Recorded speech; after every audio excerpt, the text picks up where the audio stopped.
जनसंवाद खबर में आपका स्वागत। हुलासगंज बाजार में पूरे दिन पुलिस दिखी मुस्तैद, मुख्यमंत्री के काफिला पार होने के बाद मिली राहत। दरअसल गया से हुलासगंज के रास्ते पटना जाने के क्रम में मुख्यमंत्री नीतीश कुमार के कार्यक्रम को देखते हुए जहानाबाद पुलिस हुलासगंज में पूरे दिन मुस्तैद रहे। शहर के चप्पे चप्पे पर पुलिस का जवान तैनात दिखे और वहीं पुल पुलिया पर भी पुलिस की विशेष निगाह देखी गई। कार्यक्रम के बाद हुलासगंज के रास्ते मुख्यमंत्री नीतीश कुमार को पटना लौटना था।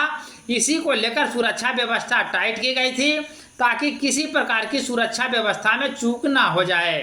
इसको लेकर पुलिसकर्मी दिन भर हुलासगंज के इर्द गिर्द के इलाकों में भी गश्त करती नजर आई। जब शुक्रवार के शाम मुख्यमंत्री का काफिला हुलासगंज के रास्ते पटना की ओर गुजरी, तब जाकर पुलिसकर्मियों को राहत मिली। इसको लेकर जिले के आला अधिकारी भी सुरक्षा व्यवस्था की खुद मॉनिटरिंग करते नजर आए।